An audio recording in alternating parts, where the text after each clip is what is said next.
Di sebuah desa kecil yang seakan terlewat oleh waktu, hidup seorang nenek buta bernama Bu Sarti, yang meski miskin dan renta, hatinya dipenuhi cahaya kebaikan. Tak pernah ia membalas caci maki atau perlakuan buruk dari orang-orang, termasuk Pak Darmawan, tetangga kaya yang menyimpan dendam misterius terhadapnya. Ketika gubuk Bu Sarti dibakar, masyarakat mulai mempertanyakan apa yang sebenarnya terjadi. Darto, pemuda sederhana yang masih percaya pada kebaikan, berjuang mengungkap rahasia masa lalu dan melindungi sang nenek. Namun, saat kebenaran perlahan terungkap, semua mata akan terbuka bahwa dendam lama tak hanya melukai masa lalu, tapi bisa menghancurkan masa depan. Di tengah api yang membara dan luka yang menganga, akankah pengampunan bisa menyembuhkan semua?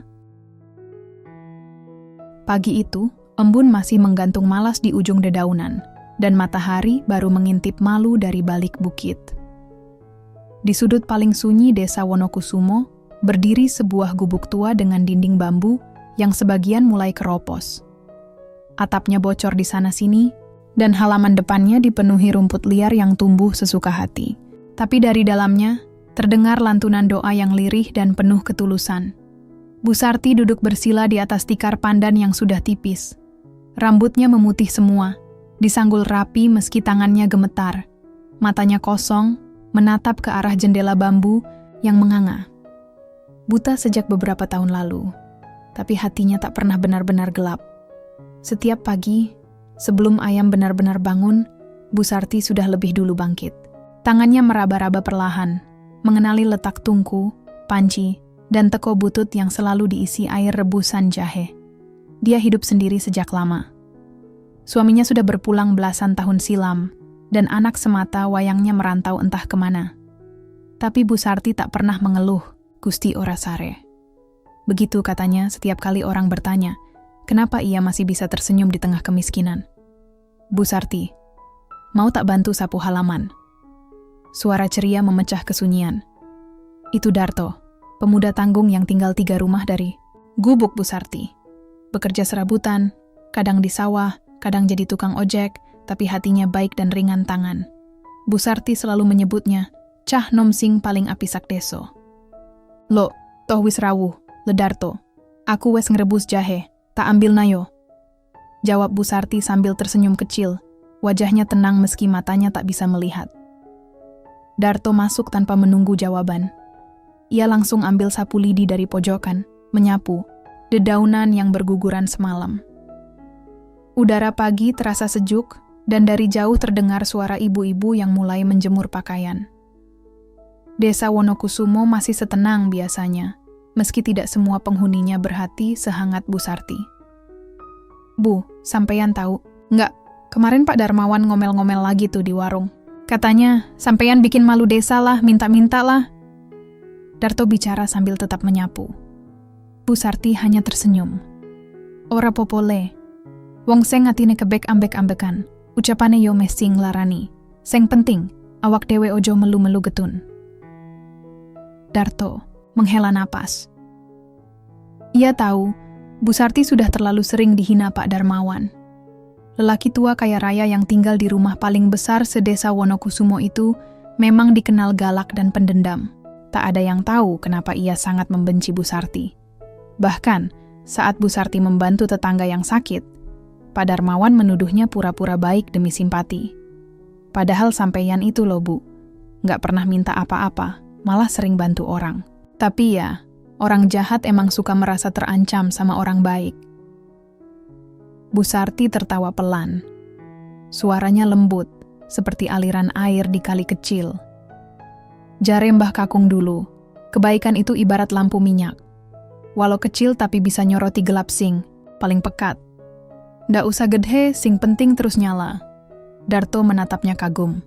Tak habis pikir bagaimana seorang nenek tua, buta dan miskin bisa tetap sekuat itu.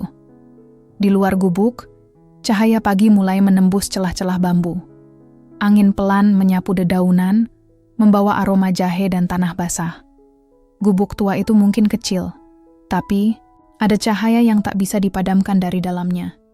Cahaya dari hati seorang perempuan yang tak pernah berhenti menebar kebaikan, walau dunia tak selalu ramah padanya. Darto menyelesaikan sapuannya. Ia menatap gubuk Bu Sarti dan berkata, pelan, "Gubuk ini boleh tua, Bu. Tapi saya rasa dari sini cahaya paling terang di desa ini berasal." Bu Sarti tersenyum, menengadah ke langit yang tak bisa dilihatnya, tapi bisa ia rasakan. Dan pagi itu pun desa Wonokusumo kembali berdenyut dalam damai. Untuk sementara, siang di desa Wonokusumo biasanya lengang. Udara panas membuat ayam-ayam pun malas berkokok. Warga desa lebih memilih berteduh, ngopi, atau tidur siang. Tapi di rumah paling megah yang berdiri angkuh di ujung jalan, seseorang sedang menatap ke luar jendela dengan tatapan gelap. Itu Pak Darmawan, pria tua berperut buncit, mengenakan sarung mahal dan kemeja batik lengan pendek. Usianya mungkin tak jauh dari Bu Sarti, tapi wajahnya terlihat jauh lebih keras. Mata sipitnya menyipit makin tajam, mengamati gubuk tua di kejauhan yang kini tampak lebih bersih dari biasanya. Ia mendesis. Ngapain lagi si Darto itu, kayak nggak punya kerjaan lain aja. Gubuk reyot kayak gitu dibantuin segala. Darmawan menyandarkan tubuhnya ke kursi rotan besar di ruang tengah. Di depannya, segelas teh manis hangat tersisa separuh, tak disentuh sejak tadi. Ia sudah setengah jam duduk di situ, hanya memperhatikan gerak-gerik orang di depan rumah Bu Sarti. Entah kenapa, melihat sang nenek tetap bisa tersenyum setiap hari, malah membuat darahnya mendidih. Kenapa dia masih ada di sini sih? Gumamnya sendiri. Mbak Yati, pembantu rumah tangga satu-satunya yang masih bertahan di rumah itu, menyodorkan piring berisi pisang goreng. "Bapak jangan mikir aneh-aneh. Udah tua, banyak-banyak istirahat aja." Pak Darmawan melotot. "Kamu nggak tahu siapa dia?" Mbak Yati hanya mengangguk pelan, lalu mundur sambil membatin. Setiap hari Pak Darmawan ngomel terus soal Bu Sarti, kayak ada utang piutang yang belum lunas. Di sisi lain desa, Darto sedang mengisi angin ban motornya di bengkel. Sambil menunggu, dia ngobrol sama Pak Bagio, pemilik bengkel sekaligus tukang gosip setengah pensiun. To, kamu itu kok perhatian banget sih sama Bu Sarti?" tanya Pak Bagio sambil ngelap tangan berminyak. Darto nyengir. "Lhawong kasihan, Pak. Beliau itu sendirian, buta pula, tapi masih semangat. Kadang saya malu sendiri, saya yang masih muda malah sering ngeluh." Pak Bagio cengengesan. Iya, bener juga sih. Tapi hati-hati ya. Soalnya Pak Darmawan tuh kelihatannya makin sewot sama Bu Sarti. Dulu katanya mereka kenal dekat, tapi sekarang musuhan. Darto mengangkat alis. "Kenal dekat? Maksudnya gimana?" Pak Bagio langsung menunduk, pura-pura sibuk ngelap mur. "Wah, saya juga nggak tahu pastinya. Cuman kabar burung toh. Zaman dulu, sebelum kamu lahir, katanya mereka pernah deket. Tapi ada kejadian, terus musuhan sampai sekarang. Kayaknya sih, soal cinta-cintaan gitu." Darto mengernyit. "Bu Sarti? Pak Darmawan? Romantis? Ih, ngeri juga bayanginnya, Pak." Darto terkekeh, mencoba mencairkan suasana, tapi pikirannya mulai bekerja. Kalau benar ada sejarah di antara mereka, berarti kebencian Pak Darmawan bukan sekadar karena iri atau benci buta. Sore harinya, di rumah besar yang mulai sepi, Pak Darmawan masih duduk sendiri. Cahaya senja memantul di lantai keramik, tapi matanya menatap ke dinding ruang tengah. Di sana tergantung foto lawas, hitam putih, agak buram. Terlihat seorang pemuda dan gadis muda berdiri berdampingan di tepi sawah. Senyum mereka lebar dan tulus. Dia berdiri perlahan, lalu menyentuh bingkai foto itu. "Kenapa kamu nggak pernah bilang yang sebenarnya, Sarti?" Suara itu pelan, hampir seperti bisikan. Wajahnya tak lagi keras, hanya ada kelelahan dan sisa-sisa luka yang belum sembuh. Tapi sedetik kemudian, wajah itu kembali tegang, dingin. "Kalau kamu pikir aku akan diam saja, kamu salah besar." Ia menutup jendela dengan kasar, menutup cahaya senja yang tadi masuk. Dan seperti biasa, rumah itu kembali sunyi, dingin, seperti hatinya. Di luar sana, suara jangkrik mulai terdengar. Malam mulai turun di desa Wonokusumo. Dan sementara orang-orang mulai menyalakan lampu dan bersiap istirahat, dua orang tua di desa itu, dengan masa lalu yang tak pernah selesai, masih berjalan di dua arah yang sangat berbeda. Yang satu dengan kebaikan dan doa, yang satu dengan dendam dan amarah. Tapi mereka berdua tahu, hari-hari yang tenang ini tak akan bertahan lama. Hari itu, langit desa Wonokusumo murung sejak pagi. Awan menggumpal seperti kapas kelabu yang malas bergerak. Suasana jadi sedikit lebih suram dari biasanya, seakan desa pun ikut merasakan bahwa sesuatu yang tak terlihat tengah bergolak di dalamnya. Di balik gubuk yang sederhana, Bu Sarti duduk di depan tungkunya. Tangannya lincah, meski tak bisa melihat, mengaduk adonan kecil dari tepung dan pisang yang ia tumbuk sendiri. Ia sedang membuat getuk pisang, makanan sederhana yang biasa ia bagikan ke tetangga, bukan karena berlebihan, tapi karena memang itulah caranya mencintai. Bu Sarti, Bu, tolongin adik saya, Bu. Suara anak kecil tiba-tiba memecah hening. Nafasnya tersengal, tubuhnya kotor oleh lumpur. Itu Joni, anak bungsu dari keluarga Sukinem, yang rumahnya di dekat sawah. Bu Sarti langsung berhenti mengaduk dan berdiri perlahan. Kenapa, nak? Adik saya demam tinggi, Bu. Ibu saya ke pasar, saya nggak tahu harus minta tolong siapa.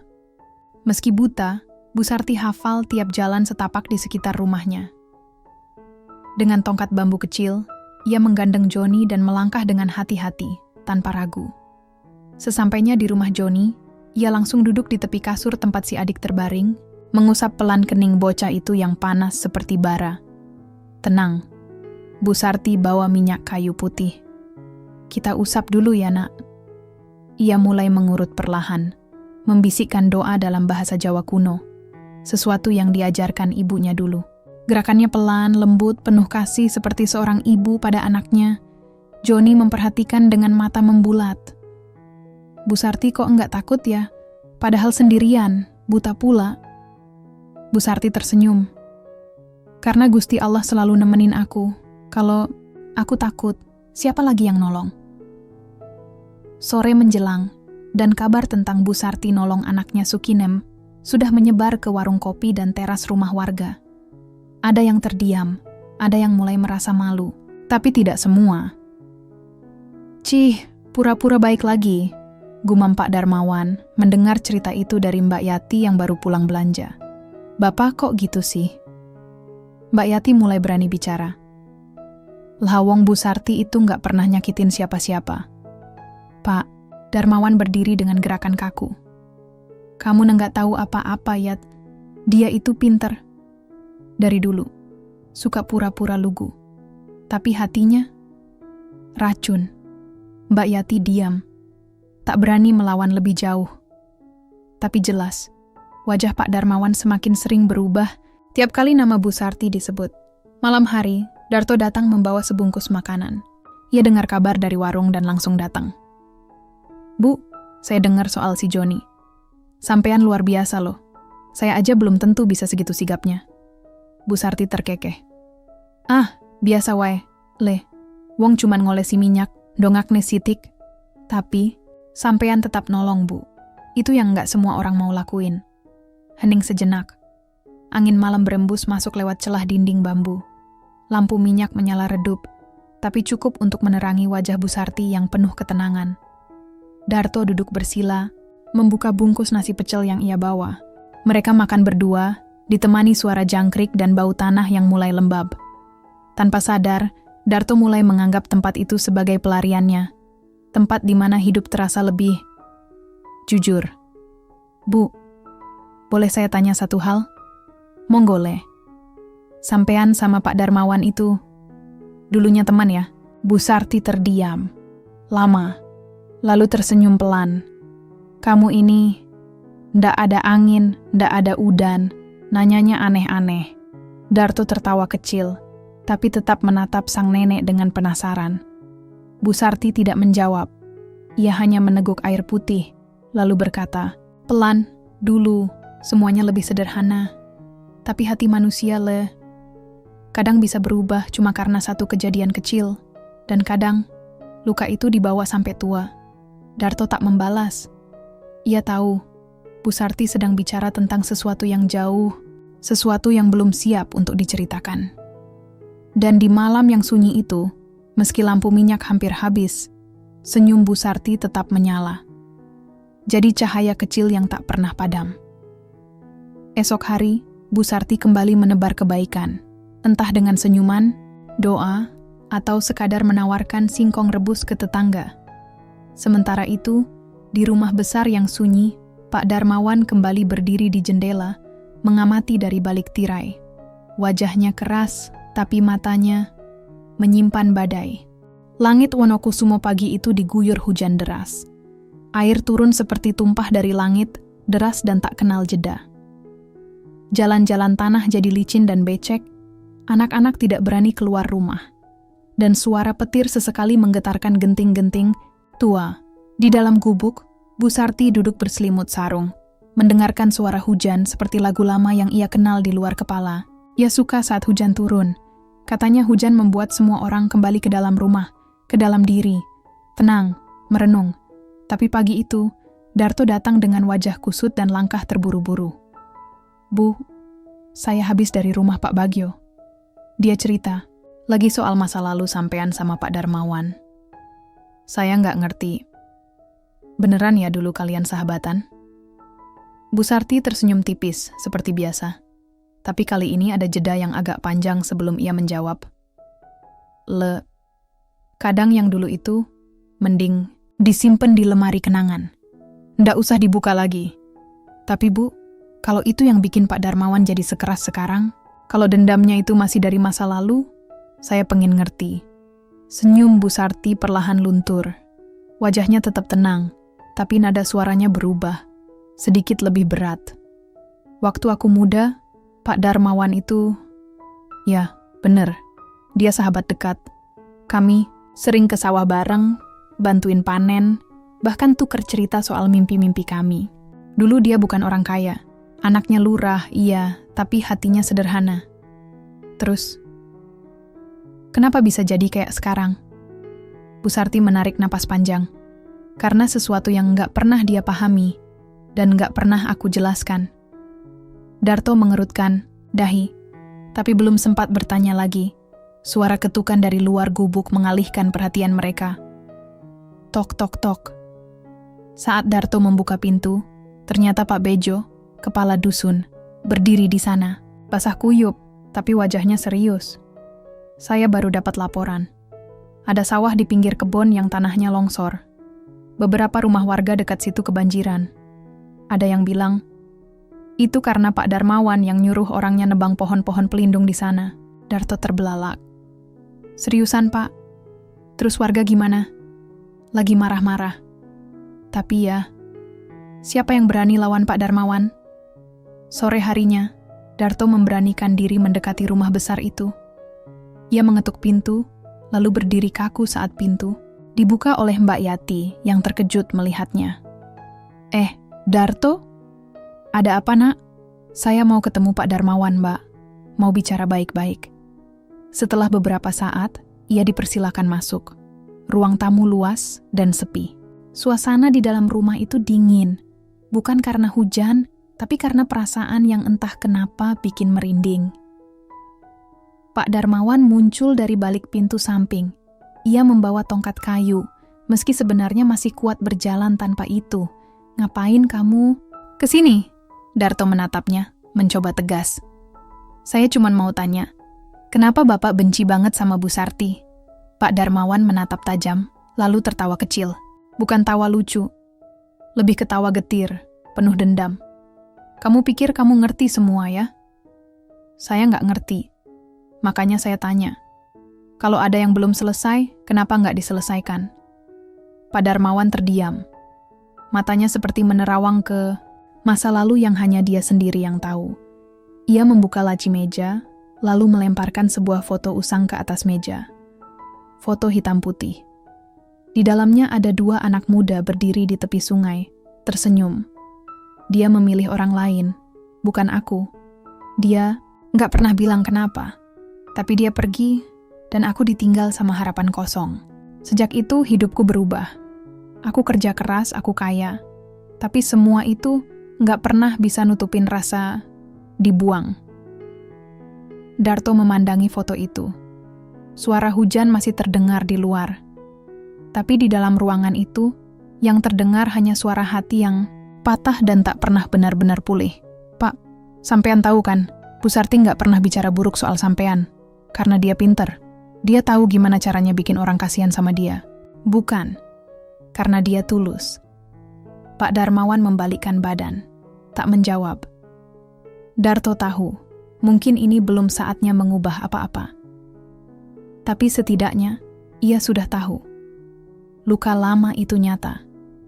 Dan selama tidak disembuhkan, dendam akan terus tumbuh. Diam-diam, mematikan. Malam itu, Bu Sarti kembali duduk sendiri di dekat tungku. Tangannya menggenggam foto yang diberikan Darto. Foto yang dulu pernah hilang, dan kini kembali. Ia tersenyum kecil. Gusti, ampuni dia. Luka di hatinya belum sempat sembuh, dan aku terlalu takut untuk menjelaskannya dulu. Api kecil di tungku berkedip pelan. Hujan pun mulai reda. Tapi di dalam hati Bu Sarti, badai itu mulai berhembus lagi. Pelan, tapi tak bisa diabaikan. Pagi di desa Wonokusumo terasa berbeda. Awan cerah, angin sejuk, burung-burung berkicau di dahan jambu. Tapi di balik semua itu, ada yang pelan-pelan berubah. Ada bisik-bisik di warung kopi, ada tatapan was-was di mata tetangga. Suasana tenang, itu seperti kain yang mulai robek di ujungnya. Dan semua bermula dari satu kata, munafik. Kata itu keluar dari mulut Pak Darmawan di tengah keramaian, saat beberapa warga berkumpul di balai desa untuk rapat soal longsor di pinggir sawah. Suara itu keras lantang sengaja dipertontonkan. Yang pura-pura baik itu yang bikin masalah sebenarnya. Jangan terkesima sama orang yang senyumnya manis, tapi hatinya busuk. Semua orang tahu siapa yang dimaksud. Bu Sarti. Beberapa warga saling pandang. Sebagian diam, sebagian lainnya mulai ikut-ikutan. Desas-desus lama dihidupkan kembali. Tentang masa lalu yang tak pernah dijelaskan, tentang pilihan hidup Bu Sarti, tentang siapa dia sebelum menjadi nenek buta yang baik hati. Sementara itu, di rumah kecilnya, Bu Sarti sedang membagi-bagikan singkong rebus ke anak-anak tetangga. Mereka tertawa, makan sambil duduk di tikar depan rumah. Darto datang dengan wajah tegang. Ia baru saja dari balai desa. Bu, tadi Pak Darmawan nyebut sampean munafik di depan orang banyak. Bu Sarti hanya tersenyum. Lah wong dia punya mulut le, biarin aja ngomong. Tapi orang-orang mulai ikut ngomongin juga. Ada yang bilang sampean itu punya masa lalu gelap. Semua orang punya masa lalu le. Tapi masa lalu itu bukan buat ditayangkan di layar lebar. Cukup disimpan, diampuni. Darto menghela napas. Ia kesal, bukan hanya karena fitnah yang terus dilemparkan, tapi karena Bu Sarti begitu santai menanggapinya. Tapi di dalam hatinya, ia tahu, itulah kekuatan Bu Sarti. Diam yang menyentuh, sabar yang menampar. Sore itu, Darto tak tahan lagi. Ia menghampiri rumah Pak Darmawan lagi. Tapi kali ini, bukan untuk bertanya, untuk bicara. Bapak dendam sama Bu Sarti karena masa lalu. Oke, tapi apa pantas? Dendam itu sampai bikin orang lain percaya dia jahat. Pak Darmawan berdiri di teras. Matanya menatap Darto tajam. Kamu terlalu muda untuk ngerti. Bukan soal umur. Ini soal hati. Sampean itu kaya, punya segalanya. Tapi kenapa hidup sampean kayak nggak ada damainya? Pak Darmawan tertawa kecil, getir. Karena damai itu dibawa kabur sama dia. Sama perempuan itu. Kemarin saya tanya Bu Sarti. Dia nggak pernah bilang jelek tentang Bapak. Meski Bapak terus ngatain dia. Bapak tahu nggak, dia masih mendoakan Bapak. Mendengar itu, wajah Pak Darmawan seperti tersengat. Tapi lagi-lagi, yang keluar cuma gumaman tajam. Doanya palsu. Malam itu, angin kencang berhembus dari arah bukit. Darto gelisah, tak bisa tidur. Perasaan tak enak muncul sejak sore. Ia memutuskan keluar rumah, menyalakan motor, dan menuju gubuk Bu Sarti. Saat sampai di sana, ia mendapati suasana gelap. Tak ada cahaya dari celah bambu seperti biasanya. Jantungnya berdetak lebih cepat. Bu Sarti. teriaknya sambil mengetuk pintu. Tak ada jawaban. Ia mengintip dari celah dinding, dan saat itu juga matanya membelalak, api kecil mulai menjilat dinding belakang gubuk. Asap mengepul perlahan, belum terlihat dari luar, tapi cukup untuk membuatnya panik. Bu Sarti. Ia menendang pintu, masuk, dan menemukan Bu Sarti tertidur di tikar. Darto menggendongnya keluar secepat mungkin. Beberapa detik kemudian, api membesar. Suara kayu terbakar mulai terdengar. Tetangga-tetangga berdatangan. Jeritan, air, ember, panik. Darto menaruh Bu Sarti di tanah, menepuk-nepuk wajahnya. Bu, bangun Bu. Bu Sarti membuka mata perlahan. Bibirnya pecah, suaranya nyaris tak terdengar. Aku, bau asap ya Le? Iya, Bu. Gubuknya kebakaran. Tapi sampean selamat. Alhamdulillah. Warga sibuk memadamkan api. Tapi bagi Darto, satu pertanyaan sudah menancap kuat di kepalanya. Ini bukan kecelakaan. Ini dibakar. Dan hanya satu orang yang muncul di pikirannya saat itu, Pak Darmawan. Di tengah api yang masih mengepul dan tangis yang tertahan, Darto menatap ke arah rumah besar di ujung desa. Jauh, tapi terasa dekat.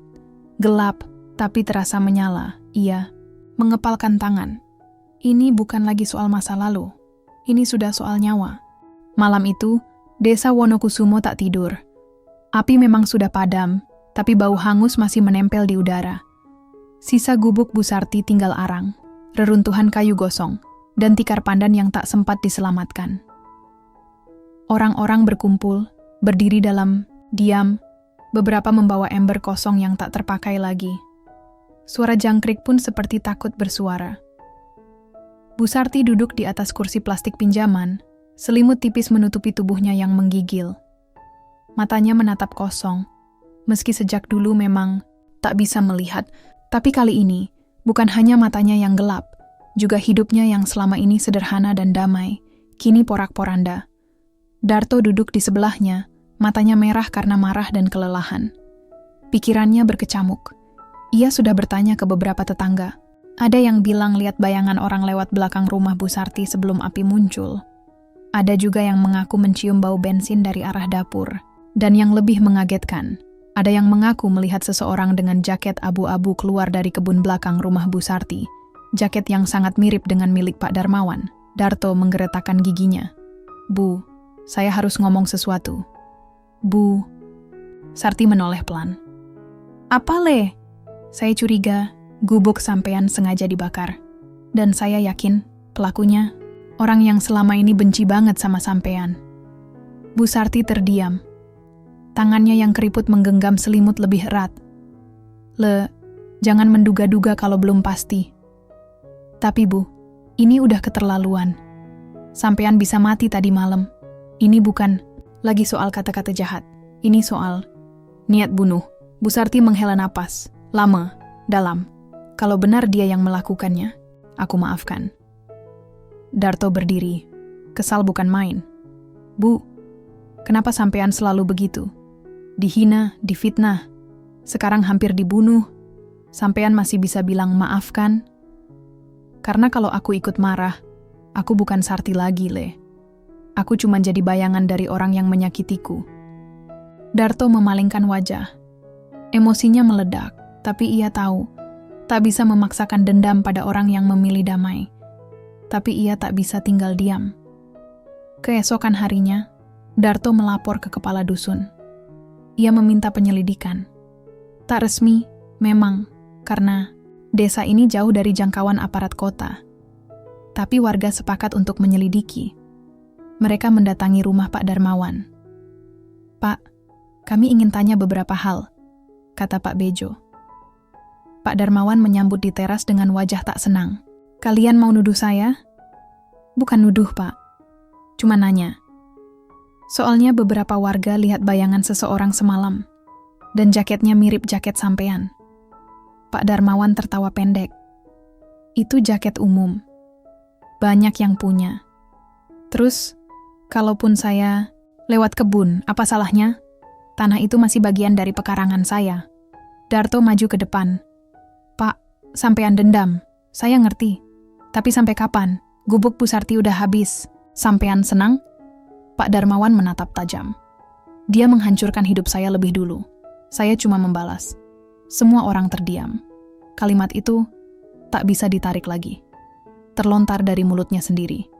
Pak Bejo perlahan bertanya, "Pak, sampean, maksudnya apa? Sampean bakar rumah Bu Sarti?" Pak Darmawan mendengus, lalu masuk kembali ke dalam rumah tanpa menjawab. Tapi semua orang sudah mendengar cukup. Sore itu, Darto kembali ke tempat Bu Sarti. Ia baru saja meminjamkan satu bilik kosong di rumah Pak Bagio untuk tempat tinggal sementara sang nenek. "Bu, kayaknya Pak Darmawan gak akan berhenti sampai sampean benar-benar gak ada." Bu Sarti tersenyum, tapi kali ini senyumnya pahit. Aku pernah salah. Dulu aku ninggalin dia, tanpa penjelasan. Aku pikir, diamku bisa menyelamatkan dia dari luka yang lebih dalam. Tapi ternyata, diamku malah bikin dia tumbuh dalam kebencian. Darto menatapnya dalam. "Apa sampean masih mau nyelamatin dia sekarang?" Bu Sarti tak menjawab. Ia hanya menunduk. Hujan mulai turun lagi, perlahan, seperti air mata langit yang turut berduka. Dan di benaknya, satu keputusan mulai terbentuk. Sudah waktunya bicara. Sudah waktunya membuka luka. Sementara itu, di rumah besar yang dingin, Pak Darmawan duduk sendiri di ruang tamu. Tangannya gemetar. Di atas meja, sebuah korek api jatuh dari sakunya. Ia menatapnya lama. Lalu mengambil foto lama dari laci dan menatap sosok dalam gambar. "Sarti, kamu harus tahu, ini belum selesai." Senja di Wonokusumo perlahan turun, membawa langit jingga yang memudar menjadi ungu. Desa itu tenang, tapi bagi dua jiwa tua yang pernah saling bersisian, ini bukan sore biasa. Ini adalah sore yang membawa semua luka ke permukaan. Darto berdiri di depan rumah besar Pak Darmawan dengan tatapan bulat. Di belakangnya, Bu Sarti menuntun langkah dengan tongkat dan senyum tipis. Bajunya sederhana, kerudung lusuh melingkari wajah yang mulai keriput. Tapi di balik matanya yang buta, ada keteguhan yang tak bisa diabaikan. "Kamu yakin mau ketemu dia, Bu?" tanya Darto, separuh ragu. "Saya nggak yakin. Tapi saya tahu ini waktunya." Mbak Yati yang membuka pintu sempat terkejut, tapi langsung mempersilakan masuk. "Pak Darmawan ada di ruang tamu. Tapi saya nggak tahu dia mau nerima tamu atau enggak." Darto masuk lebih dulu, disusul Bu Sarti yang melangkah perlahan, dan di sanalah mereka. Pak Darmawan duduk di kursi tua, memandangi mereka masuk dengan sorot mata yang sulit dibaca. Antara kaget, marah, atau takut. Suasana hening beberapa detik. Hanya suara jam tua di dinding yang terdengar. Tik-tok, tik-tok. Bu Sarti membuka suara duluan. Suaranya pelan, tapi jelas. "Maaf kalau kedatangan saya mengganggu." Pak Darmawan mengernyit. "Datang ke sini, mau apa? Mau cari simpati lagi?" Darto hendak menjawab, tapi Bu Sarti mengangkat tangan, meminta diam. "Saya ke sini bukan untuk minta apa-apa. Saya ke sini untuk minta maaf." Ruangan seperti berhenti bergerak. Pak Darmawan tertawa pendek, seperti orang yang kesal bercampur bingung. "Kamu minta maaf?" "Iya. Saya minta maaf karena dulu saya pergi tanpa pamit, tanpa penjelasan. Saya pikir diam saya bisa menyelamatkan kamu dari luka. Tapi ternyata justru diam itu yang bikin kamu hancur pelan-pelan." Pak Darmawan berdiri menunjuk wajah Bu Sarti dengan telunjuk gemetar. "Kamu ninggalin aku waktu aku butuh kamu. Waktu ayah maksa aku kawin sama pilihan dia, kamu bahkan nggak berjuang. Kamu kabur, dan kamu pikir aku bisa baik-baik saja?" "Saya bukan kabur, Darmawan. Saya hamil." Suasana langsung membeku. Darto menoleh cepat. Pak Darmawan terpaku, seperti dipukul petir. Mulutnya terbuka, tapi tak ada suara yang keluar. "Saya tahu itu akan menghancurkan kamu kalau kabar itu sampai ke keluarga kamu. Saya tahu kamu nggak akan bisa lawan ayahmu. Jadi saya pergi, demi kamu." Pak Darmawan jatuh duduk, tangannya menutupi wajah. "Saya nggak pernah tahu Saya nggak pernah bilang, karena saya takut. Takut kamu benci saya. Tapi ternyata, kamu tetap benci, walaupun nggak tahu apa-apa. Air mata mulai jatuh dari wajah Pak Darmawan. Darto berdiri terpaku. Ia tak pernah membayangkan dua orang tua ini punya sejarah sekelam dan serumit itu. Cinta, pengkhianatan, pengorbanan, salah paham yang tumbuh jadi kebencian. Sarti, anak itu, saya kehilangan dia waktu masih kecil. Sakit demam, makanya saya nggak pernah cerita ke siapa-siapa. Semua yang saya punya hilang. Pak Darmawan menangis. Bukan tangis marah atau malu, tapi tangis kehilangan. Tangis dari laki-laki yang terlalu lama menyangkal luka, sampai akhirnya luka itu membusuk di dalam dan berubah jadi dendam. Saya jahat sama kamu, Sarti. Saya bakar rumahmu. Saya... Sst. Bu Sarti menyentuh tangannya. Saya tahu. Kamu tahu? Sejak pertama. Tapi saya juga tahu. Orang yang sakit hati kadang kehilangan akalnya. Dan saya tahu, kamu bukan seburuk itu. Pak Darmawan menggenggam tangan Bu Sarti, menangis seperti anak kecil. Di ruangan itu, dua masa lalu saling menatap, saling menyesali, saling memeluk luka masing-masing. Dan Darto hanya bisa berdiri, menyaksikan bahwa kadang, maaf bukan soal siapa yang benar, tapi soal siapa yang lebih dulu mengerti bahwa waktu kita di dunia ini terlalu singkat untuk membawa dendam. Tapi ketika semuanya terasa mulai reda, tiba-tiba tubuh Pak Darmawan terhuyung. Pak! Darto bergerak cepat menahan tubuhnya yang tiba-tiba lemas. Wajah Pak Darmawan pucat, napasnya tersengal. Aku nggak apa-apa, cuman dada sesak. Bu Sarti panik. Cepat, panggil. Bantuan! Darto berlari keluar, teriak memanggil warga. Dan di ruang itu, Bu Sarti menggenggam tangan sahabat lamanya yang akhirnya bicara jujur. Tepat ketika mungkin semuanya sudah terlalu terlambat. Malam itu, rumah besar Pak Darmawan berubah jadi markas darurat. Beberapa warga keluar masuk, ada yang membawa air, ada yang menghubungi bidan desa, sementara sisanya hanya berdiri mematung, bingung antara panik dan penasaran. Darto bolak-balik dari ruang tamu ke halaman, keringat dingin membasahi pelipisnya. Pak Darmawan terbaring di tikar, napasnya naik turun tak teratur. Wajahnya pucat, matanya hanya setengah terbuka. Di sisinya Bu Sarti duduk sambil memegang tangannya. Tak ada air, mata hanya keheningan yang dalam dan berat.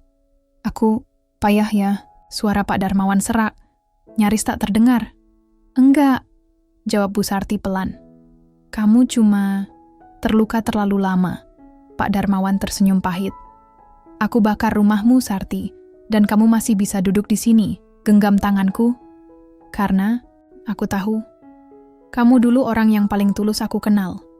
Yang kamu butuhkan bukan hukuman, tapi dimaafkan. Tangisan perlahan meletup dari dada Pak Darmawan. Pelan, tertahan, seperti seorang anak kecil yang akhirnya diizinkan menangis setelah sekian lama dilarang.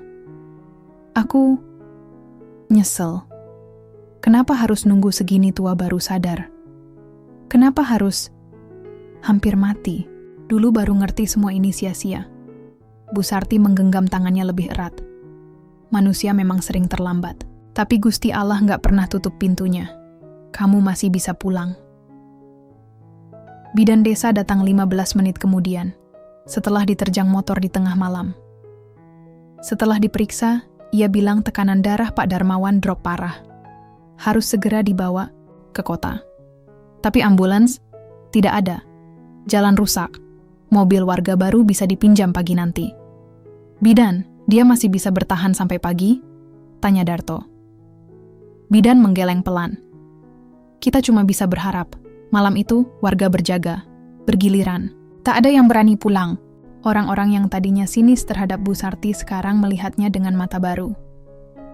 Diam mereka bukan lagi karena menolak, tapi karena malu, karena kagum. karena tak tahu harus menempatkan diri di mana setelah melihat seseorang begitu besar, hatinya memaafkan orang yang hampir membunuhnya. Dini hari Pak Darmawan membuka mata dengan susah payah. Ia menatap Bu Sarti yang tetap setia di sisinya. Sarti, kalau aku gak bangun lagi, aku titip semuanya ke kamu. Bu Sarti mengangguk pelan. Insya Allah. Aku pengen rumah ini jadi tempat buat orang-orang yang kesulitan. Buat anak yatim, janda tua, siapapun. Aku udah cukup hidup buat diri sendiri. Darto yang mendengar dari sudut ruangan menatap mereka dengan mata berkaca-kaca. Dan satu hal lagi. Apa, Wan? Aku pengen kamu tahu, kamu cinta pertamaku. Sampai sekarang. Dan satu-satunya. Air mata jatuh pelan dari sudut mata Bu Sarti. Ia tak menjawab, hanya memeluk tangan Pak Darmawan dengan seluruh kelembutan yang tersisa di tubuh tuanya. Detik itu juga, napas Pak Darmawan melemah. Helaan terakhir terdengar seperti bisikan angin. Lalu, sunyi. Pagi menyingsing di desa Wonokusumo dengan langit cerah yang ganjil. Tidak ada awan, tidak ada angin. Hanya cahaya yang menenangkan. Seolah semesta memberi penghormatan untuk jiwa yang akhirnya melepaskan semua beban. Pak Darmawan dimakamkan sore itu, diiringi seluruh warga desa. Tak satu pun yang absen. Di antara mereka, Bu Sarti berjalan pelan, digandeng Darto. Wajahnya tenang, tanpa dendam, tanpa sedih berlebihan. Hanya kedamaian. Setelah pemakaman, warga berkumpul di halaman rumah besar itu. Darto berdiri di depan mereka. Sesuai pesan terakhir Pak Darmawan, rumah ini akan jadi tempat penampungan, tempat singgah. Dan Bu Sarti yang akan jadi penjaganya. Warga bersorak pelan. Mereka menghampiri Bu Sarti satu persatu. Ada yang mencium tangan, ada yang meminta maaf, ada yang menangis di pelukannya. Semua orang akhirnya mengerti. Kebaikan memang tak selalu dibalas segera. Tapi saat-saatnya tiba, kebaikan itu bisa mengubah satu desa, bahkan satu hati yang hampir beku. Malam itu, Bu Sarti duduk sendiri di teras rumah besar. Rumah yang dulu penuh kebencian, kini jadi rumah yang baru. Darto datang membawa 2 cangkir teh, Bu. Sampean yakin kuat tinggal di sini sendirian? Bu Sarti tersenyum. Saya nggak sendirian, Le. Saya punya kenangan. Dan sekarang saya punya kamu juga. Darto tersenyum, menatap langit malam. Kayaknya, mulai besok saya ikut tinggal di sini deh. Bantu-bantu. Siapa tahu, bisa belajar jadi orang baik beneran. Bu Sarti terkekeh pelan. Kebaikan itu bukan soal jadi siapa, tapi soal milih. Milih untuk tetap lembut, walau dunia keras. Dan malam itu, di rumah yang pernah menjadi tempat kebencian tumbuh, kini terdengar tawa kecil dan doa pelan yang naik ke langit untuk seseorang yang pergi, dan untuk hati yang akhirnya pulang. Sudah seminggu sejak kepergian Pak Darmawan. Desa Wonokusumo terasa sedikit berbeda. Tidak lagi penuh bisik-bisik dan tatapan sinis. Warga mulai terbiasa datang ke rumah besar itu. Bukan untuk bergosip atau menghakimi, tapi untuk membantu, sekadar mampir, atau sekadar duduk dan minum teh bersama Bu Sarti. Rumah itu benar-benar berubah. Dulu megah dan dingin, kini terasa seperti pelukan hangat. Tirai baru digantung, tikar anyaman dibentang di ruang tengah, dan anak-anak mulai datang tiap sore untuk belajar mengaji, menggambar, atau hanya mendengarkan cerita dari Bu Sarti. Darto tak pernah jauh dari sana. Ia sekarang seperti tangan kanan Bu Sarti, membantu menyapu halaman, membetulkan atap bocor, hingga menemani belanja ke pasar. Warga mulai menyebut rumah itu dengan nama baru, Pondok Damai. Pagi itu, Bu Sarti duduk di bangku panjang depan rumah, memegang termos teh hangat dan 2 gelas kaleng. Udara masih segar, embun menempel di dedaunan. Darto datang membawa keranjang berisi sayur. Bu, hari ini anak-anak yatim dari dusun sebelah mau datang ya? Iya, Le. Ada 5 anak. Kita siapin singkong dan teh hangat aja cukup. Mereka nggak butuh mewah, cuman butuh disambut. Darto mengangguk. Sebenarnya saya masih nggak habis pikir. Gimana sampean bisa semaaf itu ke orang yang nyakitin sampean? Bu Sarti tersenyum. Gusti Allah itu maha pemaaf. Masa kita manusia kecil nggak bisa nyontoh sedikit aja? Tapi kan sampean sempat hampir kehilangan nyawa, Bu. Dan justru dari situ saya tahu, hidup ini pendek, Le. Nggak ada gunanya, bawa marah terus. Dendam itu berat. Dan saat kita lepaskan, rasanya ringan sekali. Darto diam, menyimak. Lalu bertanya pelan, Bu, kalau dulu Pak Darmawan nggak pergi, hidup sampean bakal beda, ya? Bu Sarti menghela napas, menatap ke arah kebun belakang. Mungkin beda, tapi belum tentu lebih baik. Saya percaya, semua yang terjadi sudah ditulis dengan penuh cinta. Bahkan luka-lukanya pun ada tujuannya. Sore harinya, anak-anak dari dusun sebelah datang. Mereka datang dengan baju sederhana, mata berbinar, dan tawa renyah yang belum ternoda dunia. Bu Sarti duduk di antara mereka, bercerita tentang gunung yang bicara, pohon yang bersahabat, dan seekor burung yang mengantar surat ke langit. Anak-anak terdiam, mata lebar, mulut menganga. Darto menyaksikan dari kejauhan, merasa damai. Rumah itu, yang dulunya penuh marah dan dendam, kini jadi tempat tawa dan harapan. Mungkin ini benar. Kebaikan memang tidak selalu menang di awal, tapi pada akhirnya, ia menyembuhkan. Saat anak-anak pulang, satu anak kecil mencium tangan Bu Sarti dan berkata, "Nek, rumah ini enak banget. Rasanya kayak peluk ibu." Bu Sarti hanya tersenyum, tapi matanya basah. Malamnya, setelah semua tenang, Darto dan Bu Sarti duduk di teras. Langit cerah, bintang banyak, dan suara jangkrik terdengar seperti nyanyian pengantar tidur. "Le," kata Bu Sarti tiba-tiba. "Ya Bu, nanti kalau saya udah nggak ada, teruskan tempat ini ya, jangan biarkan jadi kosong lagi." Darto menoleh cepat. "Bu, ngomong apa sih? Sampean sehat-sehat aja. Saya tahu umur saya nggak panjang lagi, tapi bukan itu yang bikin saya tenang. Yang bikin tenang adalah saya sudah memaafkan dan dimaafkan." Darto menggenggam tangan Bu Sarti. Hangat, tapi gemetar halus. Ia menahan air mata. "Tenang, Bu.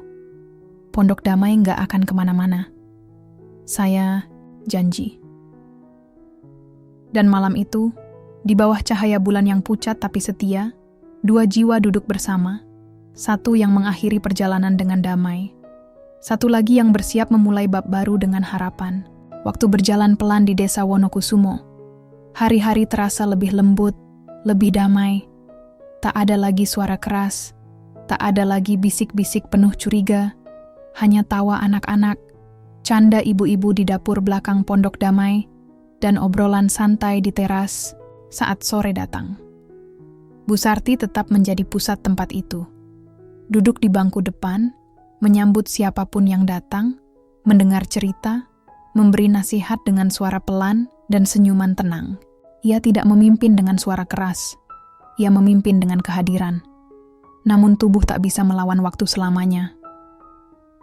Pada suatu pagi yang sejuk, Darto menemukan Bu Sarti tertidur di kursi kayu tua.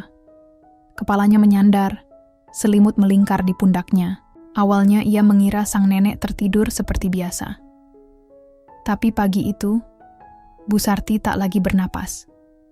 Ia pergi dengan tenang, seperti lilin yang padam tanpa angin. Seperti seseorang yang memang sudah menyelesaikan tugasnya dan pulang tanpa pamit. Tak ada rasa sakit di wajahnya, hanya ketenangan. Darto tidak menangis saat itu juga. Ia hanya duduk di sampingnya, menggenggam tangan yang sudah mulai dingin dan berkata pelan, "Terima kasih, Bu." Pemakaman Bu Sarti dihadiri hampir seluruh desa. Tak ada orang yang tak datang. Anak-anak menabur bunga dengan mata sembab. Ibu-ibu menyeka air mata sambil berdoa. Para bapak menunduk dalam diam, dengan wajah yang sulit menyembunyikan kehilangan. Di liang lahat Darto berdiri. Tangannya gemetar saat berbicara. Bu Sarti mungkin tak pernah punya apa-apa, tapi justru dari kekurangannya, kita semua belajar bagaimana menjadi cukup. Beliau mengajarkan kita memaafkan tanpa syarat, mencintai tanpa menuntut. Warisan beliau bukan tanah, bukan rumah, tapi hati yang lapang dan jiwa yang lembut. Itu yang akan terus kita bawa selama kita hidup. Tak ada tepuk tangan, hanya sunyi, tapi itu cukup. Sunyi yang berbicara lebih keras dari kata-kata. Beberapa bulan kemudian, Pondok Damai semakin hidup. Darto melanjutkan semuanya. Ia mengubah salah satu kamar jadi perpustakaan kecil, tempat anak-anak belajar. Di ruang tengah, sering ada pertemuan warga, diskusi, bahkan kelas memasak untuk ibu-ibu muda. Foto Bu Sarti dipajang di dinding, tersenyum lembut dengan kutipan di bawahnya. Kebaikan tidak perlu balasan. Ia cukup dilakukan karena kebaikan akan menemukan jalannya sendiri. Dan benar saja, kebaikan itu terus hidup. Bukan lewat uang atau harta, tapi lewat perubahan.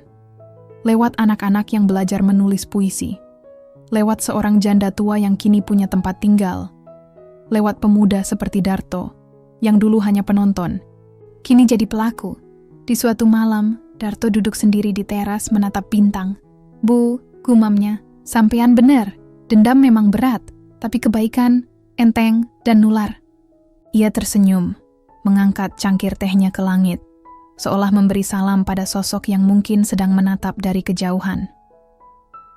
Pondok Damai tetap menyala malam itu, dan dari kejauhan, meski tak terlihat, warisan Bu Sarti masih bekerja, diam-diam, lembut, tapi nyata.